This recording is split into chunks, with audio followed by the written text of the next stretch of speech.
Bom, pessoal, uma alegria estarmos aqui juntos para aprender um pouquinho do discipulado. Essa instrução vai justamente para os professores de discipulado da nossa sede e também de todas as nossas abençoadas congregações.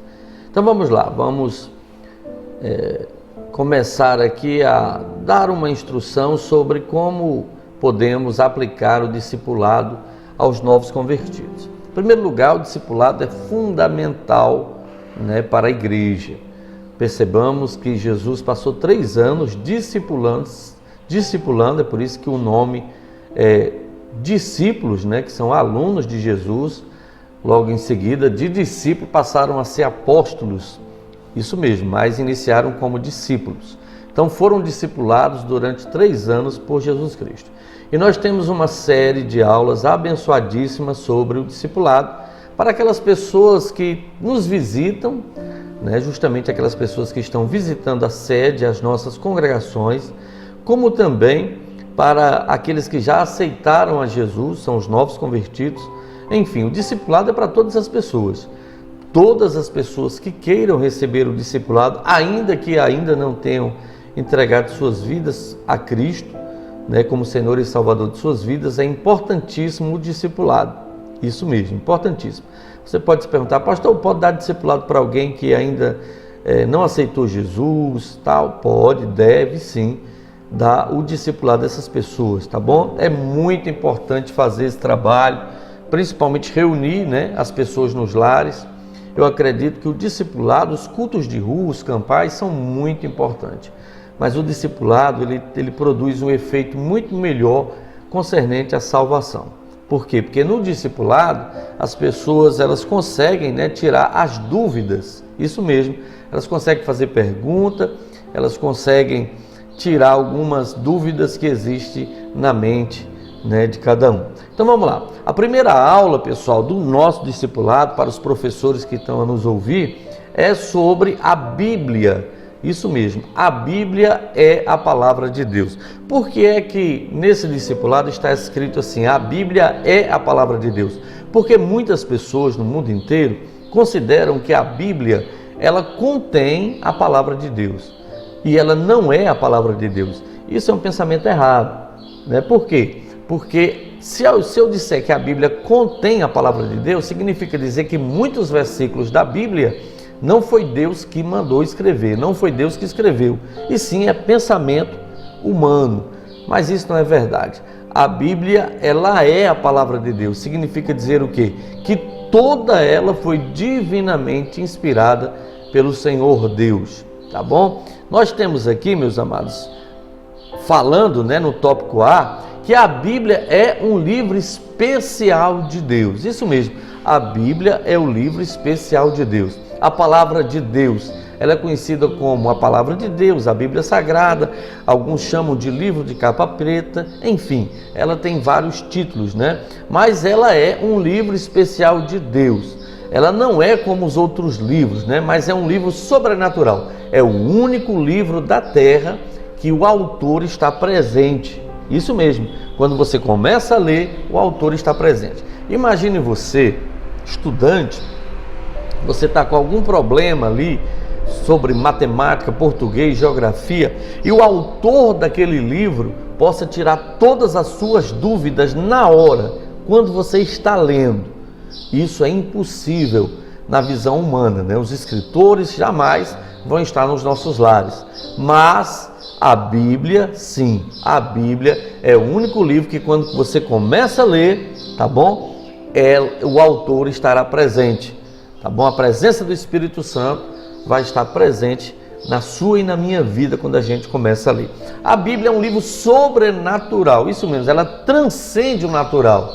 Ela transcende o mundo natural para o mundo espiritual. Vai tratar dos céus, vai tratar das coisas celestiais, tá bom? Enfim, a Bíblia ela foi escrita por muitas pessoas, isso mesmo. A Bíblia foi escrita por muitas pessoas em diferentes épocas, Então elas escreveram através da inspiração, isso mesmo, através da inspiração do Espírito Santo.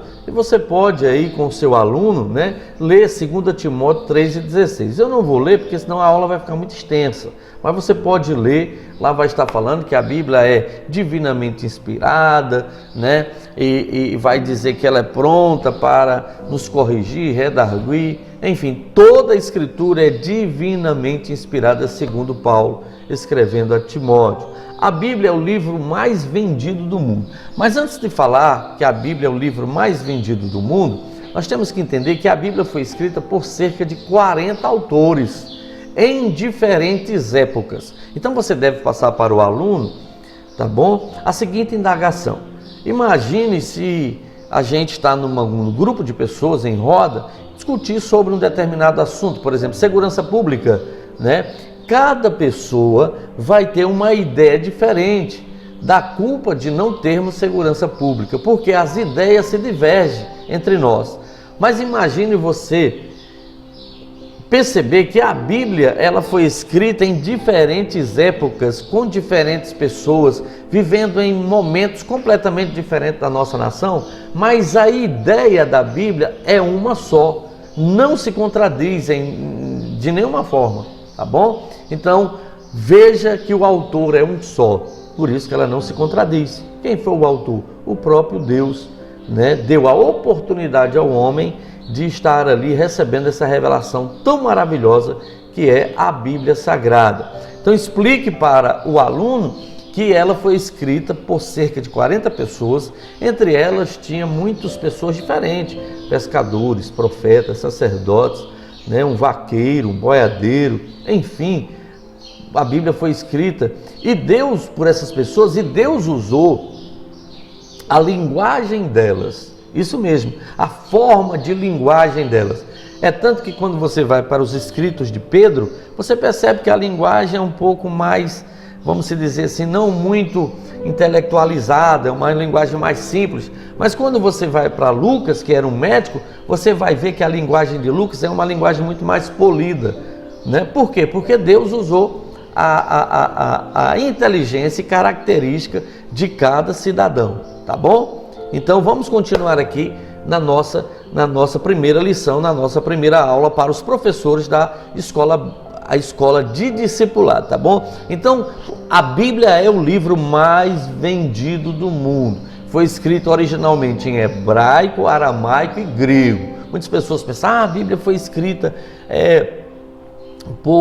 em português. Não, a Bíblia foi escrita em 3 idiomas, hebraico, aramaico e grego. Foi traduzida para o português pelo padre João Ferreira de Almeida. É tanto que as nossas Bíblias, né, a maioria delas foram, aliás, a maioria, ou todas elas, né, que a gente usa, é traduzida por João Ferreira de Almeida. Deixa-me ver mais aqui, coisa boa. Então, nesse primeiro tópico, diz que a Bíblia que você tem, ela foi traduzida por pessoas dedicadas a fim de que você possa ter a palavra, os pensamentos, né, e os planos de Deus nas suas mãos. Então foram escritas, reveladas e traduzidas por pessoas completamente compromissadas. Então, a Bíblia é um livro mais antigo do mundo, isso mesmo. A Bíblia é um dos livros mais antigos do mundo, tá bom? Então vamos continuar aqui. Os trechos da Bíblia mais antigos remontam a quase 4.000 anos, né? 4.000 anos, tá certo? No entanto, ela é o livro mais moderno. Olha só, a Bíblia é o livro mais moderno. Muitas pessoas querem que a Bíblia, e dizem que a Bíblia está ultrapassada, né? Que a Bíblia tratava de assuntos do passado e hoje tudo mudou e a Bíblia tem que ser reescrita novamente. Isso é uma mentira. Porque Deus é transcendente, é imanente, Deus é presciente, onisciente. Então Deus sabe tudo e sabe antecipadamente. Então um ser como Deus, que sabe o que vai acontecer daqui a 1 bilhão de anos, nunca pode ser retrógrado, nunca pode ser ultrapassado. Porque Deus é atualíssimo, assim como a sua palavra. Então a Bíblia trata de assuntos do hoje, do agora, né? Então eu sempre digo que ler a Bíblia é como se você lesse o jornal do dia. Por quê? porque nela está as profecias dos últimos dias, né? Aonde nós estamos aqui vivendo. Então, nós encontramos na Bíblia, meus amados, preste atenção, isso aqui é importantíssimo para você passar para o aluno, né? As respostas, né, das maiores perguntas da vida do ser humano. Perceba que o ser humano, até hoje, aqueles que não querem dar o braço a torcer por Deus, não querem acreditar em Deus, não querem acreditar na Bíblia, eles fazem 3 grandes perguntas e para encontrar essas respostas eles gastam milhões e milhões de dólares, né, mandando, vamos lá, foguetes para visitar outros planetas, para saber se tem vida nesses outros planetas. Então eles não querem acreditar na Bíblia e ficam procurando na ciência, né, as respostas para suas perguntas. A primeira é: de onde eu vim? Né? De onde você veio? De onde eu vim? Ora, existem algumas teorias, né, que nós aprendemos infelizmente na escola. A teoria do Big Bang, a teoria do Homo sapiens, teoria do Big Bang, que o mundo inteiro foi formado através de uma explosão cósmica, né? O homem a Terra, houve uma explosão cósmica em todo o universo e depois dessa explosão, foi o que aconteceu? O mundo foi criado com toda a sua beleza, tá certo? Isso é uma fábula, uma mentira. Amém, pessoal? Eu sempre conto, né? Tem uma parábola para o aluno entender. É a mesma coisa de alguém que mandou comprar em Juazeiro materiais para fazer um bolo. Comprou o leite, a massa, o fermento, o chocolate, comprou o açúcar, enfim, comprou todos os ingredientes do bolo. Mas infelizmente no caminho a Topic virou, graças a Deus ninguém morreu, mas ela tombou e conforme ela foi tombando, né, a massa se misturou com o leite com o fermento com o chocolate, e ali foi mexendo, ela virando, a massa ficou pronta, caiu dentro da forma que a mulher mandou comprar. E quando houve a explosão, e quando os bombeiros chegaram, encontraram um bolo de chocolate.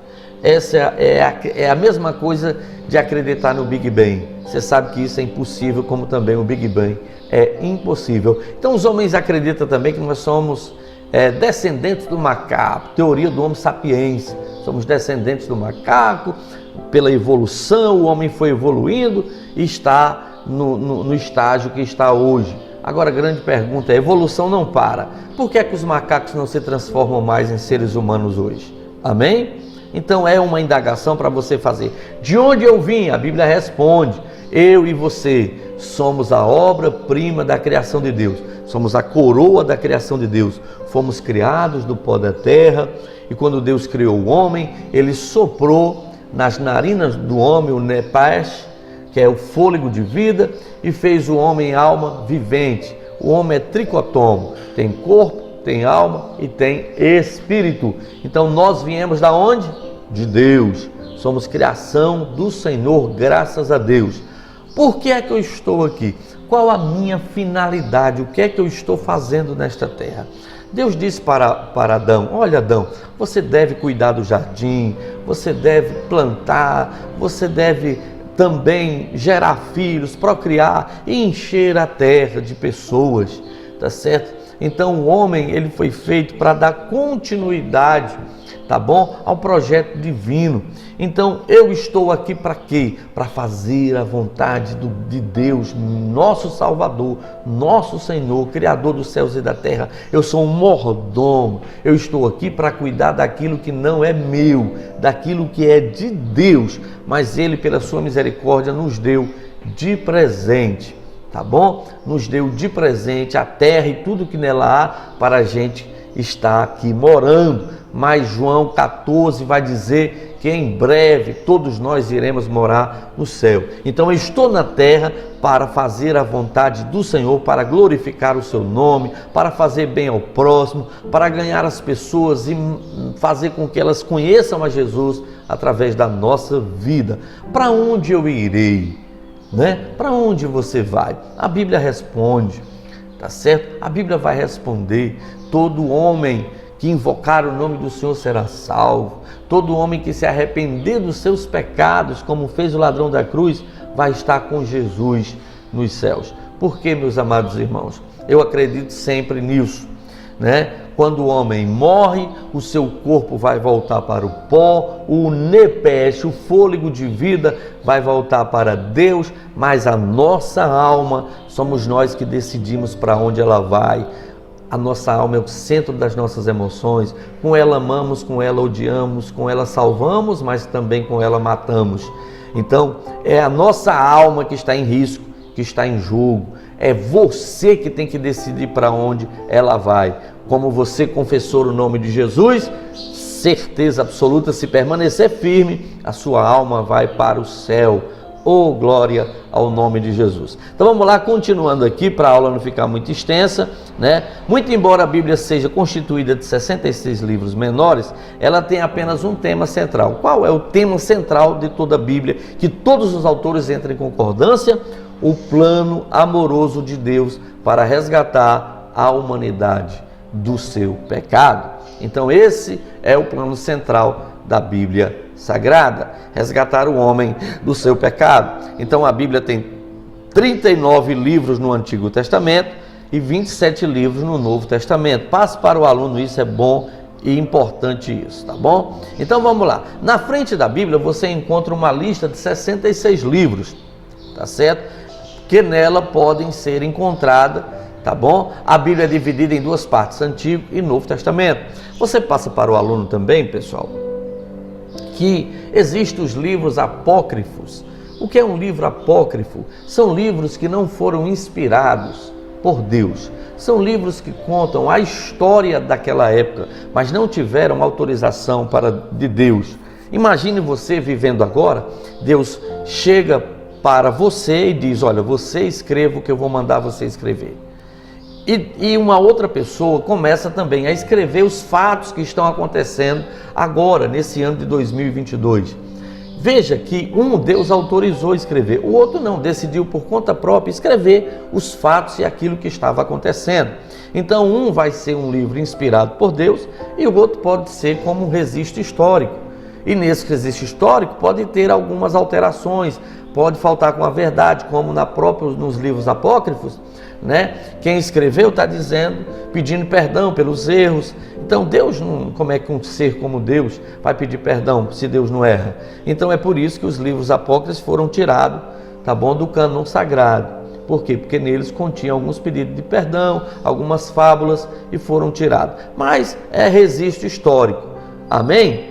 Se alguém quiser ler, não tem problema, tá bom? Mas eu aconselho você ler os 66 livros da palavra do Senhor Deus. Então ela é dividida no Antigo Testamento, no Novo Testamento. Antigo Testamento vai mostrar Israel, vai mostrar Deus e os seus projetos, vai mostrar, em todo o Antigo Testamento, vai mostrar que ia nascer um Salvador, como lá no Éden Jesus falou, que da semente da mulher ia nascer um que pisaria a cabeça da serpente. Estava falando de Jesus Cristo. Amém, pessoal? Então o Antigo Testamento fala do projeto salvífico, tá bom? De Jesus. E no Novo Testamento é o cumprimento das profecias do Antigo Testamento. O Antigo Testamento serve de espelho para as nossas vidas. Como o povo de Israel, por exemplo, os erros que eles cometeram, para a gente também não estar cometendo os mesmos erros. Cometeram erros de idolatria, prostituição, enfim, vários tipos de erros que Deus nos ajuda através do Antigo Testamento a viver a vida de hoje para não cometer os mesmos erros que Israel cometeu. E o Novo Testamento é o cumprimento das profecias do Antigo, onde vai mostrar o nascimento de Jesus e pós-nascimento de Jesus, a sua ida para o céu e os atos dos apóstolos, quer dizer, a missão que os apóstolos realizaram aqui nesta terra maravilhosa. Então vamos lá. Então o Novo Testamento nos fala do nascimento de Jesus e sua vida e seu grande ministério de cura, perdão, né? Enfim, os seus feitos, o que Jesus fez, tá bom? De cura, milagre e tudo aquilo que a gente já conhece. Então você passa aí pela sua experiência para os alunos. Amém, pessoal? Então vamos lá. No tópico B vai dizer: estude a Bíblia. Jesus diz: o meu povo se perde porque lhe faltou conhecimento. O próprio Jesus diz: nós temos que crer como diz as Escrituras, não é como diz a tradição, tá bem? A tradição, né, ela está muito inferior ao que a Bíblia diz, né? Muitas pessoas obedecem mais à tradição religiosa do que à própria Bíblia. E a Bíblia está acima de toda tradição religiosa e de todo ensino que não seja da Bíblia, tá bom? Está completamente distanciado daquilo que Deus nos ensina. Então, a Bíblia é um livro especial e você deve estudar. Quando você começa a estudar a Bíblia, você passa a ter um relacionamento importantíssimo, tá certo, com Deus nessa vida. Como é que nós vamos servir a alguém que a gente não conhece? Como a gente vai amar alguém que a gente não conhece? Então, lendo a Bíblia, a gente vai conhecer mais Deus, vamos conhecer mais seus projetos, o que Ele tem para nós, vamos manter um bom relacionamento com o Senhor. Como é, pessoal, que vamos ter um bom relacionamento com Deus se primeiro a gente não ora? E para orar precisa conhecer a Bíblia, né? Porque uma oração sem conhecimento ela é vaga. Tá bom? Então a Bíblia é um livro que você deve estudar. Através da leitura da Bíblia você chega a compreender a natureza de Deus. Isso mesmo, você consegue compreender a natureza de Deus. Quais os seus pensamentos, né? Seus pensamentos. Quando Deus diz assim: olha, os meus caminhos não são os vossos caminhos e nem os meus pensamentos são os vossos pensamentos, Deus não estava falando da sua iminência, nem muito da sua transcendência. Deus estava falando que o povo estava desviado, porque o pensamento de Deus era um, do povo era outro. O caminho de Deus era um e do povo era outro. Deus estava falando justamente disso, de pessoas que estavam desviadas dos seus pensamentos e desviadas do seu caminho. Tá bom? Então, mas lendo a Bíblia, vamos conhecer seus projetos, seus pensamentos, seus planos, suas promessas para nós, tá certo? E logo no início da Bíblia tem um índice, onde vai ter todos os livros, as páginas. Na frente da Bíblia você vai encontrar o nome Bíblia, que significa Biblos, coleção de livros, tá bom? Então a Bíblia tem 66 livros, por isso que tem uma coleção